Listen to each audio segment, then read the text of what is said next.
nuestro espacio de salud y bienestar vamos a hablar del sueño porque hoy es el Día Mundial. ¿Cómo dormimos en casa? ¿Cómo duerme usted? Bueno, fíjese que cuando nosotros hablamos de hábitos saludables, siempre debemos incorporar el sueño, el buen dormir, y el 40% de la población duerme mal. Vamos a hablar de este tema con Griselda Castellino, que ella es neuróloga, especialista en medicina del sueño y también miembro de la Asociación Argentina de Medicina del Sueño. ¿Cómo sabrás del sueño? Por Dios, ¿cómo estás? ¿Cómo estás, Roxana? Bien. Muchísimas gracias por la invitación. No, un gusto. Bueno, porque generalmente los argentinos estamos durmiendo mal. Entonces, ¿qué implica el buen dormir? Bueno, es muy buena la pregunta, la verdad que sí, no solo los argentinos, en todo el mundo lo que se ha visto es que a lo largo de los años, en los últimos 20 años, para que ustedes puedan hacer una comparación, en general toda la población duerme 2 horas menos que lo que se dormía antes, o sea, eso es un poco por la exposición, por el cambio de vida social que tenemos. Vos fíjate que cada vez que uno tiene que agregar una actividad, ya sea social o si te queda trabajo para realizar, siempre se agrega la noche. Tal cual. Entonces cada vez le vamos quitando más horas de sueño al sueño nocturno. Dormimos ¿sí? más tarde y también nos despertamos en la noche. Tal cual, dormimos más tarde, dormimos menos horas. Fíjate que hay lugares como hay gimnasios, hay un montón de lugares que están abiertos las 24 horas porque empezamos a funcionar nosotros durante las 24 horas, que Los no debería ser así. supermercados. Hay supermercados abiertos las 24 horas, entonces eso habla de que el ritmo que estamos llevando ha cambiado muchísimo en los últimos 20 años, como para empezar con la primera pregunta en general, ¿sí?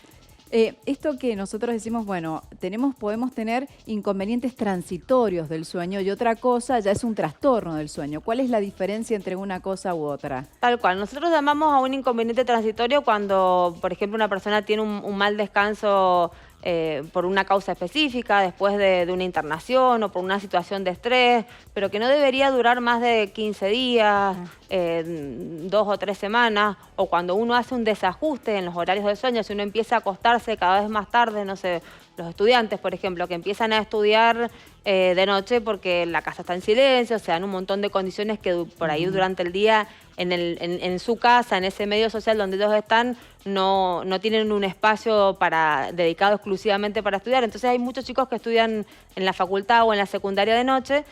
Si lo hacen un par de días no pasa nada, pero si eso se convierte en un hábito y empiezan a estudiar hasta las 2 de la mañana, se corre el ciclo de sueño y hay un montón de funciones metabólicas que se realizan solo durante la noche que empiezan a fallar, ¿sí? Bueno, contanos eso, las funciones metabólicas durante el sueño y desde qué hora empieza, porque de ahí nosotros tenemos que regular la hora que tenemos que irnos a dormir. Perfecto. Mira, a grandes rasgos para que la audiencia pueda entender el concepto, nosotros tenemos 2 tipos de sueño, un sueño no REM, que es el sueño superficial, y un sueño REM, que es el sueño profundo, ¿sí? En general, se recomienda, de acuerdo al grupo etario, una cantidad de horas mínimas que debemos dormir para que se cumplan estas funciones, porque la hormona que regula esta profundidad del sueño, este reloj biológico que nosotros tenemos, se llama melatonina y solo se secreta de noche. No se secreta si vos te vas a dormir la siesta porque se inhibe con la luz. Hay que dormir de corrido y no se compensa en la siesta, ni tampoco el fin de semana. No, eso es lo que te iba a contar. La melatonina es esta hormona, se empieza a secretar a las 9 de la noche, hace su pico máximo a las 2 de la mañana, se mantiene hasta alrededor de las 6 de la mañana y después empieza a decaer. Entonces, si vos te acostás a las 2 de la mañana, perdés ese pico fisiológico de la melatonina.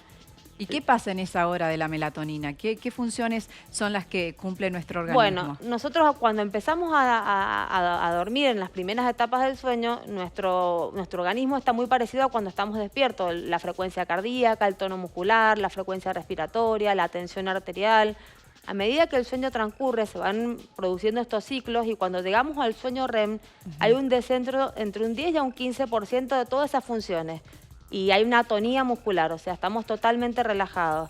Y el cerebro se ocupa de otras funciones, entre ellas la atención, la memoria, hay una implicancia en todo lo que es la estabilidad emocional. Entonces, por eso es importante llegar a este sueño REM, a este sueño profundo, porque por un lado nos aporta un descanso reparador y por otro lado se pueden cumplir estas funciones que te mencionaba, que afectan todo lo que es la esfera emocional y cognitiva cuando uno no está descansando bien o no cumple con la cantidad de horas correctas, ¿sí? Y cuando pasa muchos años, mucho tiempo durmiendo mal, ¿no? Durmiendo sin poder cumplir esta cantidad de horas, bueno, ¿qué pasa en nuestro organismo? Bueno, ahí Yo es ya cuando estoy muy estamos preocupada, con un Griselda, trastorno, claro. y siempre hay que individualizarlo porque, bueno, no es lo mismo una persona que duerma pocas horas y que no tenga otros factores de riesgo. Entonces siempre hacemos, en lo que es la consulta de medicina del sueño, hacemos mucho hincapié en eso.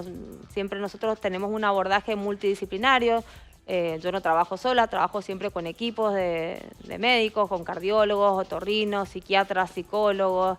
No es lo mismo una persona hipertensa, con sobrepeso y que tenga pocas horas de sueño, porque este mecanismo que te decía del descenso de la tensión arterial no se va a producir y va a exacerbar todas sus enfermedades de base si es hipertenso. O una persona diabética, por ejemplo, durante la noche se secreta la insulina, entonces quizás esa persona está cumpliendo correctamente su tratamiento, pero tiene un mal descanso nocturno o tiene un trastorno de sueño sobreagregado, no sé, tiene ronquidos o tiene apneas, que es la pausa respiratoria que se produce al dormir.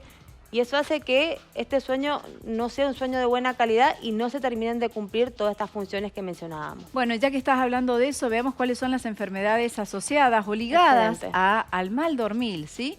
Apneas, lo que decías, la respiración se detiene y vuelve a comenzar, insomnio, dificultad para dormir, movimientos periódicos de las piernas. Seguimos repasando otras enfermedades ligadas al sueño, para que ustedes vayan viendo a ver si se pueden identificar con alguna de ellas. Cambiamos la placa.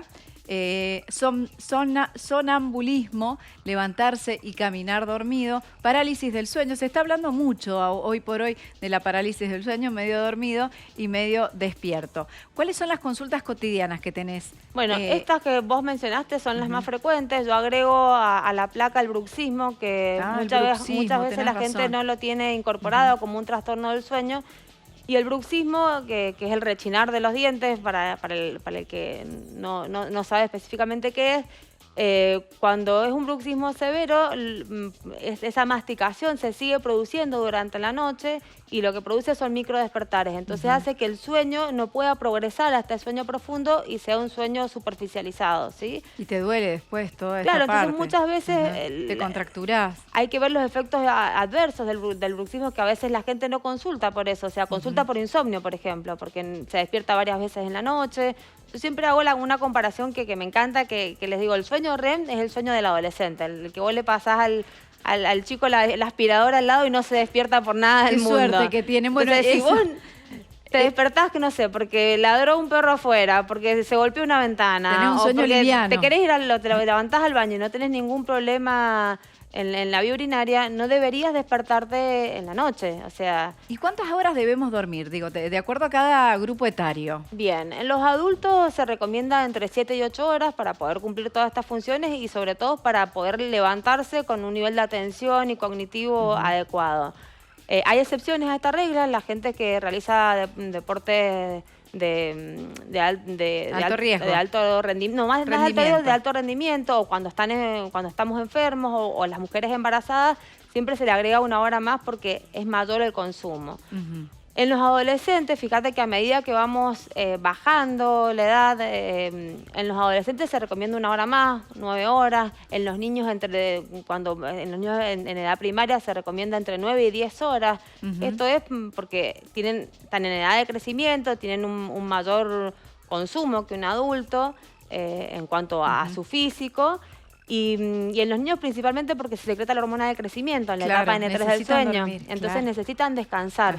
Y acá hago una pequeña aclaración. El descanso tiene que ser nocturno y tiene que cumplir en este rango horario, porque si no, tampoco se producen... Tiene que ser de corrido. Claro, y si yo me acuesto de 8 horas, pero las duermo desde las 2 de la mañana hasta las 10 de la mañana, no vas a secretar melatonina. Porque esto es algo fisiológico, esto no es que vos te acostás entonces, eso es importante porque hay personas que me dicen, doctora, yo duermo 8 horas. Pero mal. Pero me levanto cansado igual. Claro, por el tiempo, por las horas que duerme. Hay que ver, entonces siempre decimos, sueño no solamente es la cantidad, calidad y la eficiencia de ese sueño. Porque a veces yo prefiero que un paciente duerma 6 horas, pero de buena calidad, y no 8 horas de mala calidad. Vamos con las recomendaciones para ir Excelente. terminando. Bueno, establecer horarios regulares de sueño, esto es importantísimo. Ya saben, a partir de las 12 cerramos todo y nos vamos a dormir para que se cumplan todas estas partes del sueño. No utilizar pantallas, computadoras, celulares, televisión en la habitación, esto lo decimos siempre y es la mayor consulta que tenés, sobre todo Esa en el consulta la consultorio, tenemos valga mucho la redundancia. sobre todo en adolescentes, porque se van a dormir con el celular y la luz LED que emite... Y los mayores también, ¿eh? Sí, bueno, cada vez Todos. todos. La luz LED que emite el celular lo que hace es, por la distancia tan cerca que está en la retina, inhibe todo el eje hipotálamo hipoficiario y no se secreta melatonina. Ajá. Entonces retrasa en 1 hora la melatonina. Yo Mirá les vos. digo no usarlo para que no me odien, pero 1 hora antes tratar de dejar el celular Lejos. lejos de nosotros. Ajá. No ingerir comidas pesadas en la mesa, en la cena, evitar el uso de sustancias estimulantes por la tarde-noche. Muchas veces hablan no tomar café, no tomar todo lo que tenga relacionado cafeína, como el té. No soy el mejor ejemplo, el chocolate. El chocolate bueno, es una de las mucho cosas. en El tabaco invierno. también es estimulante Ajá. para los que fuman. Bueno, sería eso también es importante. Seguimos repasando algunas recomendaciones más. Actividad física, pero no realizarla cerca de la hora en que se va a dormir porque uno queda como excitado. Las luces de la casa luego del atardecer deben ser cálidas y evitar la contaminación acústica luego del atardecer. Recomendaciones entonces, y para cerrar muy breve, ¿qué otra recomendación tenemos que tener en cuenta? Más allá de irnos a dormir a las 12. A las 12 es para los adultos. Para los niños y los adolescentes, yo a los adolescentes le pongo a las 10 y a los niños a las 21 horas. Mirá vos. Ese sería... Qué porque bueno. si no, no llegás a 10 horas en un niño si está escolarizado y se levanta a las 6:30 de la mañana. Entonces, a las 12 es el límite para los adultos, ideal a las 11 de la noche. Bien.